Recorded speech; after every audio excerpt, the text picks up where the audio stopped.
Hey guys, welcome back. This is the fourth session of Max Weber, and if you have not watched the first three sessions, I would request you to do so. Links for the same would be in the description of this video, and this session will be dealing with post-Weberian developments. This is a part of your UPSC syllabus, and it basically deals with everything that happened after Weber. So we'll see today what all happened after Weber. So before moving to post-Weberian developments, I would like to touch upon a very small topic which I had deliberately left off in previous sessions, which is nothing but emergence of bureaucracy. What were the reasons that bureaucracy emerged? Now to appreciate this topic, we needed to understand what basically bureaucracy is, what basically the model of bureaucracy is as given by Weber. So we have studied all of those in our previous sessions. So in this session, before moving to post-Weberian developments, we will be dealing with emergence of bureaucracy. There are certain reasons, very few reasons. We'll look upon those reasons. So according to Weber, the rise of bureaucracy has been because of the first reason is capitalism. Now capitalism is a type of economic system which is based on the idea of private investment and profit. It prefers stability in the environment. As I have already told you in my first session of Max Weber, in capitalism there is minimum interference from the state. State does not intervene or interfere too much in the market economics. So that is nothing but capitalism. So it is basically based on the idea of private investment and profit. And bureaucracy, which is based on impersonal law, we have seen impersonality being one of the core features of ideal type bureaucracy as given by Weber, right? So bureaucracy which is based on impersonal law, this provides stable and predictive environment, and this is why capitalism gave rise to bureaucracy, because both of them preferred stability, and the capitalist economic system gave a proper kind of environment to bureaucracy to grow. The second reason for emergence of bureaucracy is Protestant work ethic. We have already dealt with this in our first session of Max Weber. I request you to go back and watch that if you have not watched that already, or if you have forgotten. We have dealt with this fact that how Max Weber said capitalism rose because of Protestantism. Protestantism being one of the sects of Christianity. So Protestantism gave rise to capitalism, which in turn gave rise to bureaucracy. And while discussing that, I have already told you what Protestant work ethic is. It meant working to the fullest possible capacity of an individual, whether entrepreneur or worker, and not just acquisitive greed or single-minded pursuit of pecuniary gain. So people of Protestant Christianity believed that hard work would only do away with their sins and do away with their guilt, so they worked really hard. This is what is meant by Protestant work ethic. We have already discussed that.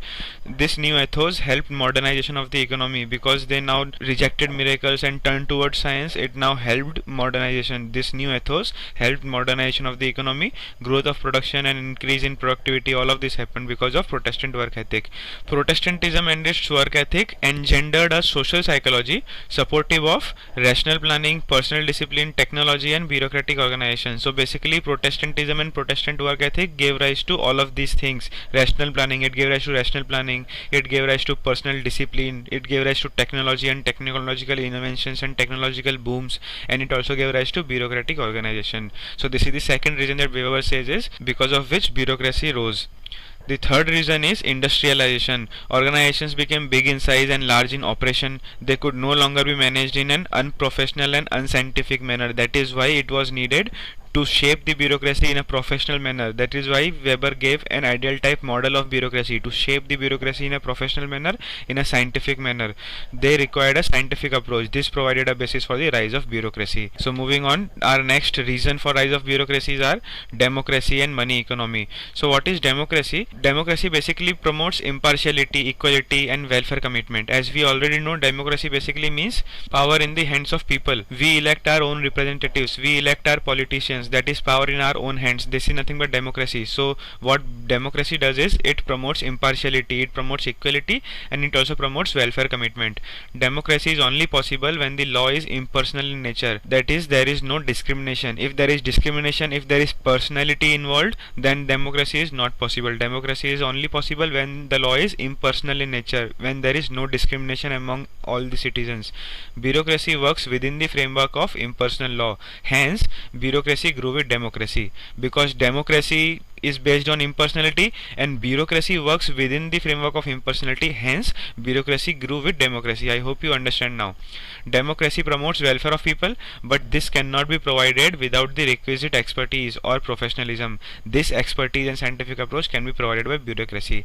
As we already know, democracy basically promotes welfare commitment. The welfare of people are being taken care by the state government or the national government. This is one of the parts of democracy, welfare commitment. And if you need welfare programs to succeed, if you need welfare policies to succeed, you need bureaucracy for that. Proper implementation of welfare policies and programs need bureaucracy. So this is why democracy is also a reason for the rise of bureaucracy. Another reason that Weber gave is money economy. What is money economy? It is basically something that replaced barter system. There was an old barter system, if you remember. So as time progressed, money was invented, currencies came out. So this is what is nothing but money economy, something that replaced barter system.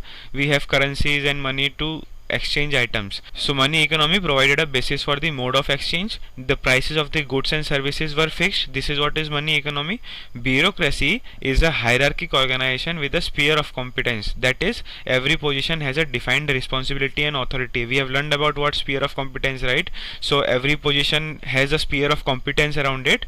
Every position has a particular responsibility and authority with it. This is nothing but sphere of competence. This is one of the basic features of bureaucracy. This is what we learned in Weber's ideal type model. Sphere of competence and hierarchy, these are nothing but basic features of bureaucracy. So bureaucracy being hierarchical in nature, responsibility and authority within the organization is unequally distributed.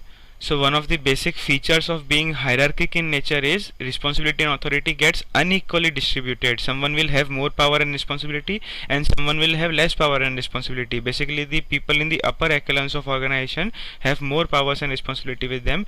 People in the lower echelons of the organization have less powers and responsibilities with them. This is one of the basic features of being hierarchical in nature. Power and authority and responsibility do not get equally distributed. This is the basic feature of being hierarchical in nature. Thereby different remuneration is given to persons performing different types of responsibilities. So because you have more responsibilities, you will get paid more. You have less responsibilities, you will get paid less. So different remuneration means payments or salary. So different remuneration is given to persons performing different types of responsibilities. This required different remuneration required standardization of remuneration in the mode of payment, and this standardization is only possible in case of a money economy. So because bureaucracy is hierarchical in nature, it now requires standardization of payments, standardization of remuneration, and this standardization is possible only in a case of money economy. Thus money economy provided a basis for the rise of bureaucracy. This is how money economy is the reason of emergence of bureaucracy. Another very simple reasons are growth of rationalism. We have discussed this numerous times in our previous sessions, so we basically know what rationality means. And we also know that Weber's model is known to be a rational model. So with growth of rationalism, the rational model of Weber also found a reason to rise. So the rationalism is also a reason for emergence of bureaucracy. Growth of population is also a reason because there were now more people to administer. So it required specialization, it required more sophistication in handling of matters, right? So growth of population is another reason for emergence of bureaucracy.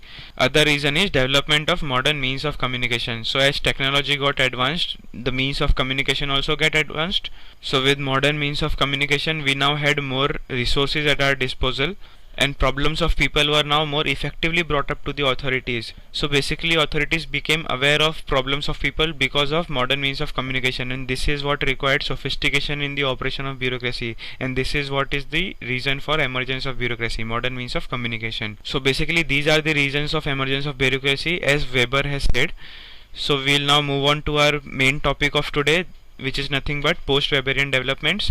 So we have divided this into two parts. First we'll deal with post-Weberian views, and then we'll deal with post-Weberian structures. Now both views and structures are developments which had happened post-Weber, so these are nothing but post-Weberian developments. So first we'll see what views came up after Max Weber gave his theory of bureaucracy. So first view is humanistic view. Now we have already seen this in our criticism of Max Weber, that Weber's model did not deal with human side of the organization. It neglected the human emotions, it neglected the human values. So first view that came up after Weber was obviously humanistic view. They said that model of bureaucracy cannot exist without dealing with human emotions and human values. So what humanistic view is, that humanistic theorists rejected the mechanistic and rigid view of administration or management. This is what Weber's model is. It is a mechanistic and rigid view. It neglects human emotions. They argued in favor of a more social psychological view of the organization. So a view of the organization which is more in tune with society, which is more connected with society. So these theorists of humanistic view argued for a more social psychological view of the organization. The second view that came up was public choice approach. We have already dealt with this. There is a session in module 1 on public choice approach. Please watch that if you have forgotten about it. There were some concepts like methodological individualism and institutional institutional pluralism, we have dealt with this already. This is another view that came up post Weber. Another view that came up post Weber is critical theory. We have dealt with this also. We have dealt with everything that I have written down here. We have dealt with Jürgen Habermas also. This is all available in my session of critical theory of module 1. Please go back and watch that. Also, as you have already seen in our criticism session, Klaus Offe was also one of the critical theorists, so please remember that too. So critical theory was another view that came up post Weber. Another view that came up post Weber was paradigm of governance or the new public service approach. We have dealt with this also in our previous session of module 1. So basically what we have done is we have dealt with all of these post Weberian views in our module 1. There are some more views later on, we'll deal with that, but these views, public choice approach, critical theory and new public service approach, we have dealt with this in our previous sessions. Please watch those respective sessions for more information on these.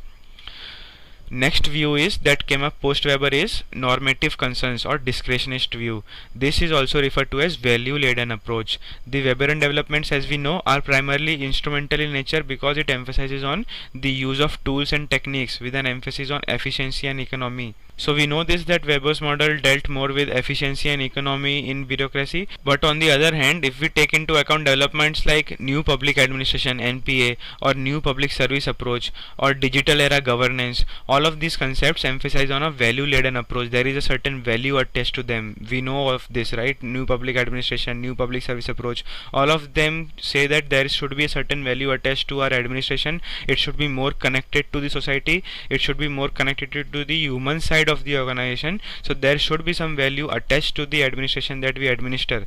So all of these approaches like NPA, new public service approach or digital era governance, these are nothing but normative concerns or discretionist view because they emphasize on a value laden or a welfare oriented approach. So these all together fall under the normative concern or the discretionist view. The next view that came up was Marxist interpretation of bureaucracy. Now again, I have already dealt with what Karl Marx said about bureaucracy in my first part of Max Weber's video, so please go back and watch first part of Max Weber's video to understand what Max Weber said about bureaucracy. He basically called bureaucracy as parasites, if you remember, and he also said that bureaucracy is an apparatus of state operation or state domination. Basically an elite class dominates over the lower class. This is what bureaucracy was for Karl Marx. We have already dealt with this. The next view that came up was phenomenological analysis. Now what this means is basically you analyze certain phenomena. Now this type of model or this type of analysis is different from all of the analysis that we have learned till now, like humanistic view or mechanistic view or whatever other view. It is different from all of that because phenomenological analysis basically analyzes different phenomena or different situations, and we give a conclusion based on this analysis of different phenomena. So phenomenological analysis can be considered as a part of humanistic approach because obviously phenomena or situations happen with humans, right? So it can be considered as a part of humanistic approach. As an approach, it rejects the Weberian view, considering that under the Weberian administration every act is considered as a part of the complete act, while on the other hand every act within the organization is an act in progress. So what these people say is Weber had said every act is a part of a complete act, but basically this is not true, and every act is an act in progress. You cannot consider any act as a complete act. Each and every act, each and every function, each and every phenomena, each and every situation in an organization is an act in progress. It cannot be a complete act, so no act can be considered as a part of complete act. So every act within an organization is an act in progress. This is what phenomenological analysts say. Every act is constructed or reconstructed through the perception of the individual or individual undertaking the action. So basically every person in an organization has a different perception to things. He will look at things differently. No two people can see the same situation in a similar manner. For one person, a particular phenomenon or a particular situation might be good. For another person, the same situation might be perceived as being bad. So every individual in an organization who is undertaking an act, who is doing some function, every individual, every person in an organization will see different situations and will perceive different situations differently. So there are different perceptions of individuals, and based on these perceptions every individual reconstructs their act. As you can see, every act is constructed or reconstructed based on their own perception. So every person has their own perception. Based on this they act, based on this they function. So this is nothing but the post-Weberian view of phenomenological analysis. I hope this is clear to you. So moving on with our next view. It is the situational or the contingency theory. Now contingency theory you will learn again in theories of organization. What this basically means is everything that happens in an organization is contingent upon some factors. Contingency basically means dependency. So everything that is happening in an organization is dependent on some factors. This is nothing but contingency theory. Contingency theory claims that there is no best way to organize a corporation. Weber gave his ideal type model, and these people say that there is no best way to organize a corporation. So there can never be an ideal type model. Such a model does not exist. These people say that. Contingency theory claims that there is no best way to organize corporation, to lead a company, or to make decisions. There is no best way. So there is actually no ideal type model.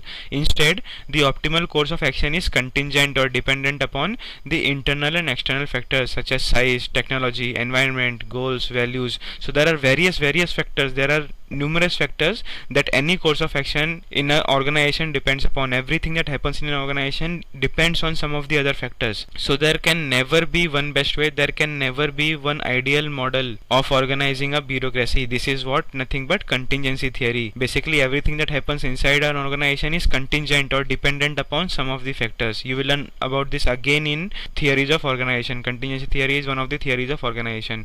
The next view was postmodern administration. Now we have dealt with this also in my previous sessions. If you remember, there was something called as positivist approach. What was positivism? Too much of adherence to science, scientific rules, scientific conclusions, scientifically arrived results. So this was positivism, and positivist era is same as modern era. Modernism and positivism is nothing but same. Too much of adherence on science, too much of adherence on reason, too much of adherence on rationality. So this is nothing but positivism or modernism. What came after positivism or modernism is nothing but postmodernism, and this is a recent phenomenon. This happened only after 1950s or so, and it is not a well developed theory. Postmodernism is not something which is already fully developed. It is just something that people say to each other. They basically reject the scientific ideas. In today's times, postmodern thinkers say that what has science given us? It has given us so many wars, it has given us so much destruction, it has given us so much poverty. So basically they reject all of the scientific inventions and scientific reasoning, and they say that science should not be the basis of making decisions. So this is nothing but postmodernism in short. So it is antithesis of positivism. I have already told you what positivism means. It is antithesis of positivism and the logic of objective social science. So it goes against everything. It goes against positivism, it goes against logic of objective social science, it is against to scientific reasoning. Modernism, they say, postmodern thinkers say that modernism is the pursuit of knowledge through reason, and knowledge thus derived is simply assumed to be factual and therefore true. Because you say that there is reason, there is science involved, you just assume it to be factual and therefore you assume it to be true, but it is not the case. Postmodernists describe modern life as hyper-reality, a blurring of the real and the unreal. Life is not so simple, everything is not so black and white, there are shades of grey. So basically life is a hyper-reality, it is a blurred event, it is a blurring of the real and the unreal. You cannot just say something based on science is truly factual or truly acceptable. Life as we live it is not such black and white, there is nothing concrete, it is a blurring of real and the unreal.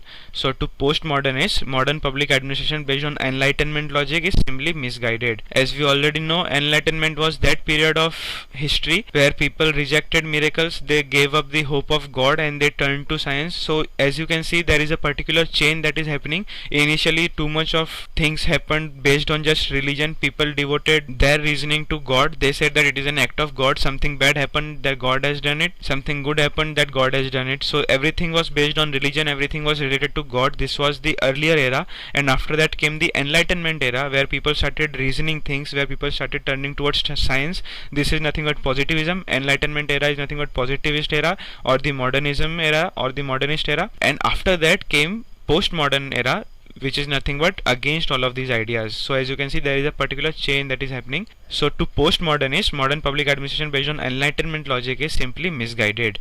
Postmodern public administration theories are particularly critical of the field's apparent preoccupation with rationalism. They are against rationality, they are against rationalism. There should be no rationalism, there should be no science, there should be no reason. Especially market based rational choice theory. What is market based rational choice theory? Making rational decision based on profit motive. So if you are making profit, if you are gaining something, that is a rational decision. This is what is market based rational choice theory, and postmodernists say that this is completely fake, this does not actually exist. There should not be anything which is known as market based rational choice theory. They are basically against rationality as a whole, and especially they are against market based rational choice theory, and also they are against technocratic expertise. In contrast, they have a central commitment to the idea of discourse. What is discourse? It is debate, it is discussion, something that happens between two or more people. That is discourse. So they say that there should not be predefined rules, there should not be scientific rules and principles that guide our way of living. There should be a discourse. The central commitment to the idea of discourse was what postmodernists believed in. The notion that public problems are more likely resolved through discourse than through objective measurements or rational analysis. So basically, you should discuss more, you should debate more, you should discourse more. This is how problems will be resolved, and not by some scientific rules, not by some elements of ideal type bureaucracy. The problems can be resolved not by some scientific management of F.W. Taylor or Henry Fayol. These people cannot resolve the problems of your life. Only discourse or discussion can resolve the problems of your life, and not science, and not reason, and not rationality. This is nothing but postmodern administration. I hope this is clear now. Postmodern administration is one of the post-Weberian views which came up after post-Weber. So we are basically done with the post-Weberian views. We will now deal with some post-Weberian structures, some structure that came up after Weber gave his structure of ideal type bureaucracy. Some other people suggested some other structures, so we will deal with this. So first structure that we will deal with is Theory Z or Japanese management style. Now if you are wondering why is it called Theory Z, for that you need to study Douglas McGregor's Theory X and Theory Y. So there is something known as Theory X and Theory Y given by Douglas McGregor. We'll learn about that, it is a part of our module. You do not need to worry about Theory X and Theory Y now. Just remember why it is called Theory Z, because there was some Theory X and Theory Y given by Douglas McGregor. So in relation to that, this new theory is known as Theory Z, and this came up in Japan. So it is also known as Japanese management style. We'll see what it means now. This has been developed by an American theorist with Japanese origin, and his name was William Auchi. So post World War II, Japanese organizations came up and were able to successfully compete with American organizations. As we have learnt in our world history, at the end of World War II, Japan was devastated, it was destructed. It actually lost the war, and also on the front of its national property, it was destructed by use of nuclear weapons. But still, post World War II, Japanese organizations came up, and these organizations that came up were able to successfully compete with American organizations. This resulted into a concern and anxiety to understand the nature of these organizations. A number of studies took place, and one of them was by Auchi. Reminiscent in the name of McGregor's Theory X and Theory Y, as I have already told you, Theory Z is named because something known as Theory X and Theory Y were already prevalent, and it is in reminiscence to that. While Theory Z in some ways is an extension of Theory X and Theory Y, you can say that Theory X and Theory Y are being extended by Theory Z, but there is one principal distinguishing difference between those two, and these are Theory X and Theory Y focus on the personal leadership styles of individual supervisors. So you will learn this when you learn Theory X and Theory Y. Do not worry about this now, but for now just understand that Theory X and Theory Y focus on personal leadership styles. They say that how a leader should be personally, so they focus more on personal leadership styles of individual supervisors. And Theory Z on the other hand focuses on the culture of the entire organization and not personal leadership styles. It focuses on the culture of an entire organization. So this is why, while you can say that Theory Z is an extension of Theory X and Theory Y, it is fundamentally different from them, because it basically focuses on the entire organization and not on personal leadership of individual supervisors. Unlike Theory X and Theory Y, which both concern themselves with behavior of individuals, we have already seen this. Theory Z is concerned with the difference the organizational culture makes in the way the whole organization is managed. So how an organizational culture makes the difference in the management of the organization, this is what Theory Z is concerned with. Auchi found out that the American organizations recruit individuals to the managerial positions at the middle level of organization. So there are various levels in an organization: lower level, middle level, uppermost level. So whatever managers were being recruited in American organizations, they were being recruited in the middle level of the organization. There were no managers at the lower level. Managers were only when you have reached some level, when you have reached a middle level, so to say. And because of this, most of the performing functionaries reach to the top during their middle age. Now because you are hiring managers at the middle level of the organization, which is somewhat above a few levels or many levels, middle level are above some levels, right? So whoever reached those middle levels were basically of middle age, of 50 or 40 or 60 years. So these were the managers who were old, who were in their middle age, because you were hiring them at the middle level, and those middle levels were at some height from the lower levels, right? So basically people who reached these middle levels were of middle age themselves. After that, the promotional aspects become bleak for such functionaries, because they get settled in their ages and they get settled in their positions. So for them, promotional aspects become very, very bleak. So you do not see much promotions happening as you can see in the lower levels of organization. In these organizations, the employment was based on the hire and fire policy. So there was simply hire and fire policy, and this is what organizations worked on. This resulted into a lack of psychological sense of attachment or ownership with the organizations. So basically all of the employees that worked in American organizations were not attached to the organization. This is what Auchi found out, and we can basically see this to be true in our Indian science also. When you see multinational companies in India, none of the employees are too loyal towards the organization, right? And this is the reason for that. There is no sense of attachment with the company or the organization for the employees. This is what Auchi found out for American organizations. Now when he studied Japanese organizations, he found out something. He found out that recruitment to the managerial positions was for the lower levels of organizations. Unlike in American organizations, Japanese organizations recruited managers at the lower levels. Also, the pay, privileges, promotions, etc. were based on performance. This was also the case with American organizations also, like pay, privileges, promotions, everything was based on performance, right? But Japanese organizations followed the concept of prolonged evaluation and slow promotion. This gave opportunity to every performing functionary to grow throughout his career in the organization. So basically when you are promoting slow, you are providing more opportunity to that person to grow in his organization. This is what Japanese believed in. So they had a concept of prolonged evaluation and slow promotion. This is where they differed from American organizations. The fundamental idea was the same, that based on their performance they will get pay and privileges and promotions, but how these performances were being judged was different. There was a prolonged evaluation and slow promotion. Also, Japanese organizations believed in permanency in employment. This is different from the hire and fire policy. Hire and fire policy does not believe in permanency in employment, right? So Japanese organizations believed in permanency in employment. They did not believe in hire and fire policy.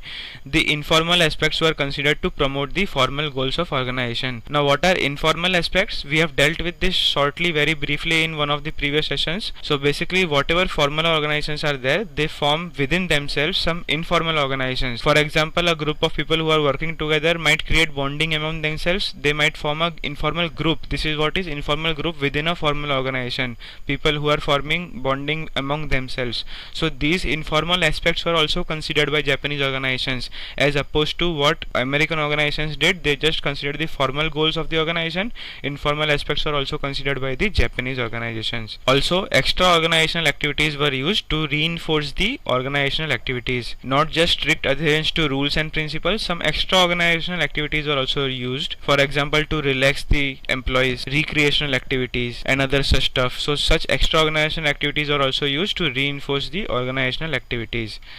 A work environment that produces high employment commitment, motivation and productivity. This is what Auchi found out when he studied Japanese organizations, that there was a work environment in those organizations that produced high employee commitment. Employees were committed. As we have seen in a previous point, in American organizations there was lack of sense of attachment with the organization, right? So in Japanese organization there was a high employee commitment, there was high motivation, and there was also high productivity. For example, Auchi learned that many Japanese employees are guaranteed a position with their employer for life, thereby increasing the employees' loyalty to their company. So if you are more permanent in your job, that is how you become more loyal to the company. So this is what Japanese organizations also believed in, and in certain cases Auchi even found out that employees were hired for their entire life, and this is why they became more loyal as opposed to American organizations.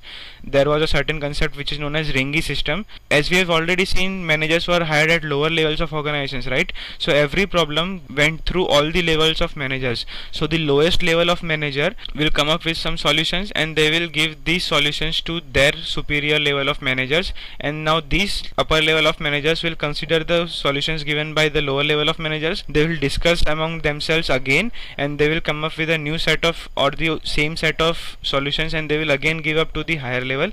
This is known as Ringi system in Japanese organization. It is a participative approach. So managers at every every levels are being participated in decision making. This is nothing but theory Z or Japanese management style. I hope clear to you. It is opposed to American organizations who handled things very differently, who considered hire and fire policy, who considered only the formal aspects of organization, and who hired managers at the middle level of the organization, and also in which employees were not attached to the organizations. Japanese organizations had a different sense of view, and this is nothing but Japanese management style or theory Z. So I hope theory Z is clear to you. This is the first post-Weberian structure that we have studied. So moving on now. There is something known as from bureaucracy to post-bureaucracy. Post-bureaucracy is a term which is basically a post-Weberian phenomenon only. So there was a era which is known as bureaucracy era, which is nothing but the era in which Max Weber gave us his ideal type model. So we have reached from an era of bureaucracy to an era of post-bureaucracy. We'll see how.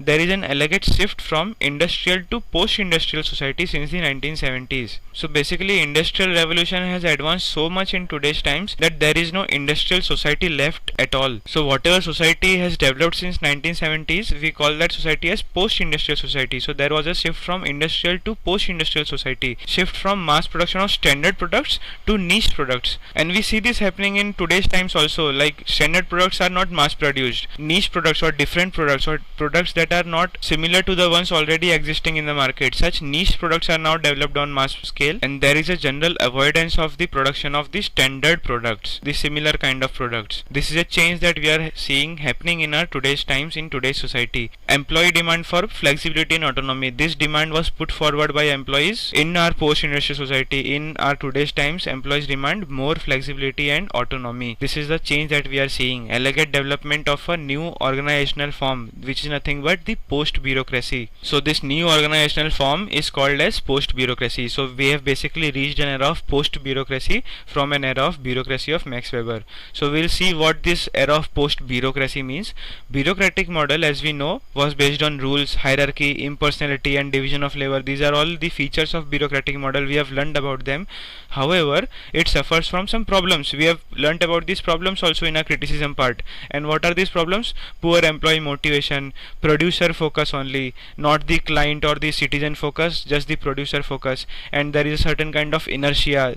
A static feeling is there. The bureaucracy is not dynamic enough. It does not change with changing times. So there is a certain kind of inertia. So these are some of the problems that the bureaucratic model suffers with. So in view of this, post-bureaucracy has been proposed as a new organizational model more suited to today's business environment. These post-bureaucratic organizations or PBO, these post-bureaucratic organizations are based on trust, empowerment, personal treatment and shared responsibility. As we know, these were not the features of Weber's bureaucratic model, right? He did not empower people. He did not rely on personal treatment. His model was more of a hierarchic in nature and more of a mechanistic in nature. There was a lesser touch on the human side of the organization. So he did not deal with personal treatment. He did not deal with trust, and he did not deal with shared responsibility. So these are the features of post-bureaucratic organizations or the new organizational forms that have developed after the era of bureaucracy. Such post-bureaucratic organizations give more focus on decentralization. Instead of centralization and hierarchy and top-down model, more focus is on decentralization. But this brings its own problems in terms of loss of control, risk and unfairness. So basically when you are decentralizing, you are losing control. So this is a problem of post-bureaucratic organization. And some other problems are there is too much of risk involved and too much of unfairness involved because there is less adherence to predefined rules and principles. So basically unfairness also comes into play. When there are predefined rules and principles of Weber's model, everything is fair because everything happens to some well set down and well laid down rules, right? So there is a kind of unfairness in post-bureaucratic organizations. There is a kind of loss of control and a risk involved.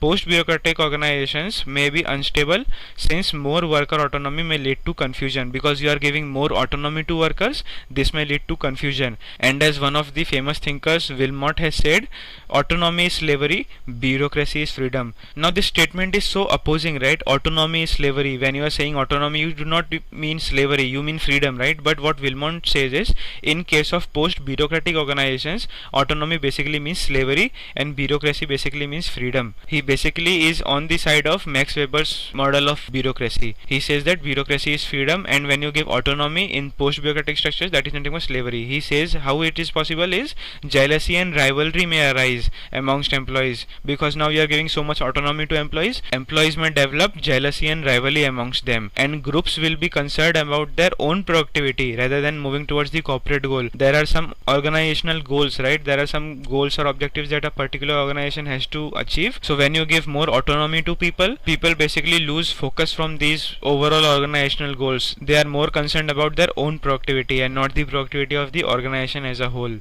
Issue of inequality may arise if views of a certain person or group are given more importance than others, leading to conflicts and deviation from corporate mission. So basically all of these things happen because you are giving autonomy to employees in a post-bureaucratic organization, right? So more autonomy is basically slavery, because there is more jealousy, because there are more conflicts now, because there are more rivalry among employees, and there is a displacement of goals happening. So basically autonomy is slavery and bureaucracy is freedom. This is what Wilmot says. This is a criticism of post-bureaucratic structure as given by Wilmot. So I hope this is clear to you that we have moved from an era of bureaucracy, the Weberian era, to a post-bureaucracy era, and these are the features of post-bureaucratic organizations. So we'll see some of the structures of post-bureaucratic organizations. These are some of the post-bureaucratic organizations. Okay, first structure that we will see is functional or task structure. In this type of structure, employees perform a specialized set of tasks. For example, an engineering department is set up which would be staffed only with software engineers. So what this department will do is it will perform a specialized task of engineering only, and specifically software engineering. So this kind of structures have come up post-bureaucracy, which perform a specialized set of tasks, and this leads to operational efficiencies within that group. Because it is a group of just software engineers, it will be more efficient in achieving its goal, right? So this kind of structure has developed post-bureaucracy. This is a post-bureaucracy structure. It also leads to a lack of communication between the functional groups within an organization, making the organization slow and inflexible. So now there are different groups for different tasks. There is an engineering group, there is an accounting group, there is a different other sales group. So there is a lack of communication between these groups, because all of these groups are self-contained. They do not need much of the another group for their own execution of tasks, right? So there is a certain lack of communication in these post-Weberian functional or task structures of organization, and this is what makes the organization slow and inflexible.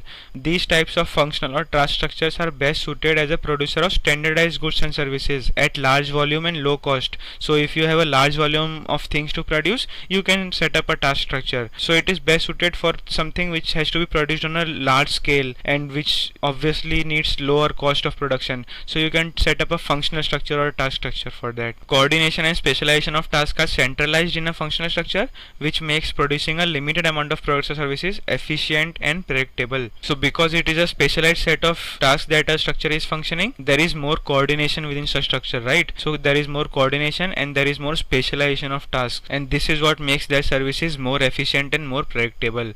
Integrate their activities vertically so that products are sold and distributed quickly and at low cost. For instance, a small business could make components used in production of its products instead of buying them. So one of the advantages of such structure is that you can even vertically integrate them. For example, if you are making a product and if you are buying components to make that product, what you can do is you can set up some special functional or task structure to make those components also. So what you have done is you have vertically integrated the organization. Now you do not need to buy those components also anymore. So vertical integration is one of the advantages of functional or task structure. Next kind of structure that we'll learn about is divisional or product structure. This consists of self-contained divisions. It is a collection of functions which produce a product. Examples of these divisions include regional divisions, for example a US division or a EU division. So these are regional divisions in an organization. There might be a India division in some of the American organizations. This is a kind of divisional structure. Another kind of division might be consumer type division, a division for companies and one for households. These are consumer type divisions. A particular group of people, a particular organization taking care of only household things. So these are a consumer type of division. Another type of division that might happen is a product type of division. In this, for an example, a division of trucks, or another for SUVs and another for cars. So there are different divisions for manufacturing different kind of products trucks manufacture करने के लिए अलग division होगा, car के लिए अलग होगा, SUV के लिए अलग होगा. So these are nothing but divisional structures. The earlier what we learned was a task structure. It was based on a particular skill, it was based on particular task, and these are based on particular products that are being manufactured, right? Regional divisions, consumer type divisions, and product type divisions. The divisions may also have their own departments such as marketing, sales, and engineering. These are functional structures. So functional structures can exist within the divisional structure also. For example, a US division or an EU division might have within themselves department of marketing, sales, and engineering. So these are two: functional structure and task structure. Now a third structure that we'll see is mix of both. It is known as matrix structure. In matrix structure, employees operate by both function and product. People with similar skills are pooled for work assignments, resulting in more than one manager. We'll see an example for this and it will become more clear to you. All engineers may be in one engineering department. This is the functional structure, right? All engineers in one engineering department, and these engineers in one engineering department report to an engineering manager. But these same engineers may be assigned to different projects and report to different engineering managers or a project manager while working on that project. So you have a group of people who are engineers and they do some task or some works collectively in that group, and individually these engineers are also assigned to some different products or different projects, and they might report to their different project managers also. So this is a kind of matrix structure which is a mixture of both functional structure and product structure. I hope you understand now. Therefore each engineer may have to work under several managers to get his or her job done. So there are many managers to report to in a matrix structure. Now remember one thing, there is a thinker known as Chris Argyris, and he also gave a matrix organization structure. That matrix organization is different from the post-Weberian matrix structure. When you will study the matrix organization of Chris Argyris, remember this, that it is different from the post-bureaucratic matrix structure. Okay, so remember that. So matrix management is more dynamic than functional management. The functional structure or the task structure is not that dynamic, but matrix management is more dynamic when you compare it with functional structure or functional management, in that it is a combination of all other structures, because it is a combination of both functional and product. So it is a combination of all other structures, and it allows team members to share information more readily across task boundaries. We saw that one of the disadvantages of functional structure was there was lack of coordination between different specialized departments of engineering or accounting or other things. But in matrix structure, this hurdle is overcome, and team members now share more information or information more readily across boundaries. But there are also some disadvantages with matrix structure, and the first and foremost is increase in complexity of the chain of command. This occurs because of the differentiation between functional managers and project managers. As we have already seen, there are various managers to report to for a single employee. So basically a complexity has developed within the chain of command because of so many managers to report to, which can be confusing for employees to understand who is next in the chain of command, who to follow, who to obey. Higher manager to worker ratio. Since there are many managers to report to, this basically results in higher manager to worker ratio. There are more managers than workers now. That results in conflicting loyalties of employees. Basically same thing, it confuses the employees whom to follow and whom to obey. So this is the matrix structure. This is the third type of post-bureaucratic structure that we have seen. First was functional structure, second was divisional structure, and third is matrix structure, a combination of both. Now these all post-bureaucratic structures or the new organizational forms, collectively they have some disadvantages to them collectively, and these are nothing but, in these post-bureaucratic structures, hierarchy still exists. There is still a chain of command, and as we have seen in our matrix structure, this chain of command even got more complex. So hierarchy still exists. Authority is still Weber's rational, legal type, and organization is still rule bound. So we have seen these new types of ways of organizing a department or organizing an organization, but still they suffer with the same problems, that there are still hierarchies, might be even complex. Authority is still the legal type and rational type, everything is rule bound again. So they have not overcome that disadvantages even after coming up with new models. So we'll see some other models given by other thinkers. We'll see two last models now. This is the second last model that we will be studying today, and this is Charles Hexer's consensus based organization. Now Charles Hexer had developed a post-bureaucratic ideal type organization. We have studied Weber's bureaucratic ideal type organization. In opposition to that, Charles Hexer developed a post-bureaucratic ideal type organization. So his consensus based organization is also a post-bureaucratic organization, but it basically overcomes those disadvantages or deficiencies that we talked upon in in our last slide, it overcomes those deficiencies. So this is a post-bureaucratic ideal type organization given by Charles Hexer, in which decisions are based on dialogue and consensus. It is a consensus-based organization. All the problems are resolved by dialogue or discourse rather than authority and command. Organization is a network rather than a hierarchy. There is no hierarchy. It is a network. It is open at the boundaries. This sort of horizontal decision making, there is no vertical chain of command, there is no hierarchy, there is a horizontal decision making. Everyone is equal. Decisions are made on consensus and dialogue. So this sort of horizontal decision making by consensus model is often used in cooperatives, the housing cooperatives for example. Different cooperatives use this. It is also used in NGOs, as you can see, and when running in a non-profit or a community organizations. So basically in NGOs or community organizations or in cooperatives, decisions are taken by consensus, and this is a post-bureaucratic structure that these organizations follow, and this structure was given by Charles Hexer. It is based on consensus and dialogue rather than authority and command. It encourages participation of employees and empowers people who normally experience oppression in groups. So basically there is no oppression of groups now. Basically everyone is equal and everyone takes decisions. So this is very simple consensus based organization. It is a post bureaucratic ideal type organization given by Charles Hexer. The last type of post bureaucratic structure that we will study is post bureaucratic culture. There is this term known as post bureaucratic culture that has caught upon. We will see what post bureaucratic culture is. Culture is not only a thing that is inside people, but also a secret power that directs many behaviors both inside and outside the organization. So your culture, your संस्कृति is not a thing that is only inside people. बाहर भी culture होता है, सिर्फ लोगों के अंदर नहीं होता. It is also outside people. So culture is not only a thing that is inside people, but it also is a secret power that directs many behaviors both inside and outside the organization. So एक organization का भी खुद का culture होता है.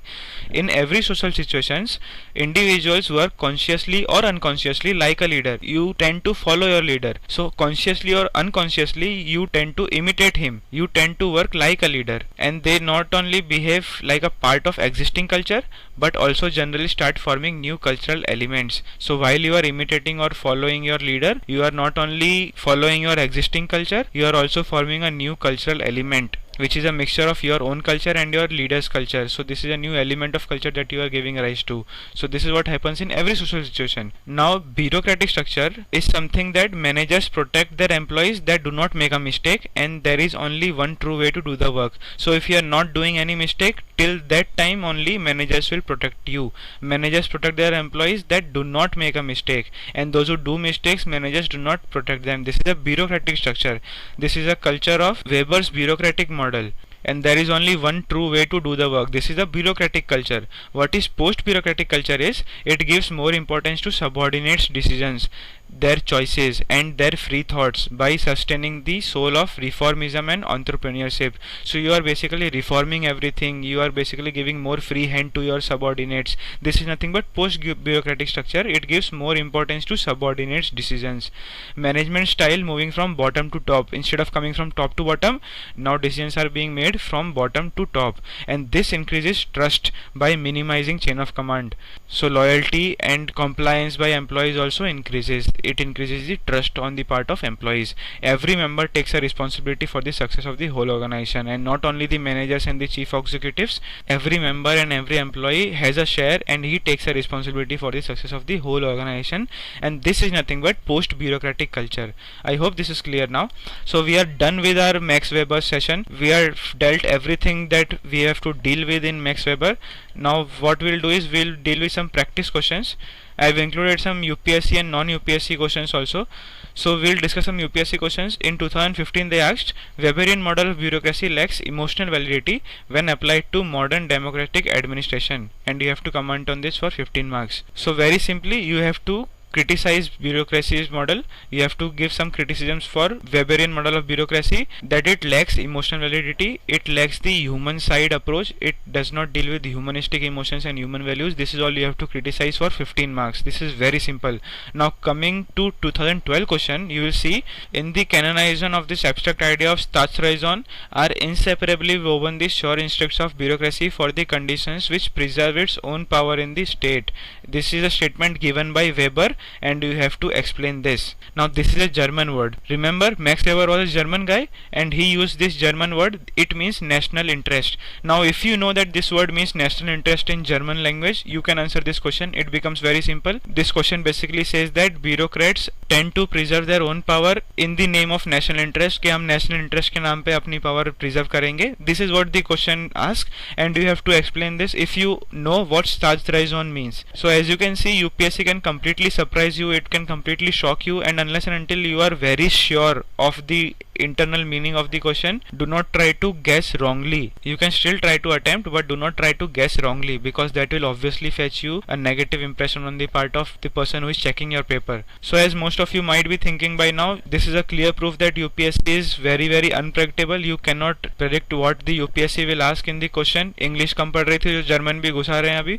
So it is very unpredictable on the part of UPSC. So whatever you study is actually less, but still on your part you should try to study as much as possible. But before that you should be clear with your basic concepts and basic ideas, because unless and until your basic concepts are clear, any kind of new information will not help you. It will just add to your confusions. So enough of talking, you can now practice these questions. I have included some non-UPSC questions also. Try writing them, overcome your initial hesitation to write, and this will show you where you lack and this will show you what your weak areas are.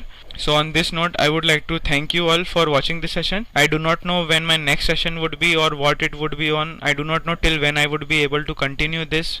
It really is very hectic for me to do all the research and record all the sessions and then edit them, but I do hope to continue it. I am not sure till when I will be able to continue it. So please do subscribe to the channel if you do not want to miss any further video that I upload. Also please like, comment and share this video if you like the content that is shared by me. So hope to see you soon in my next session. Peace out.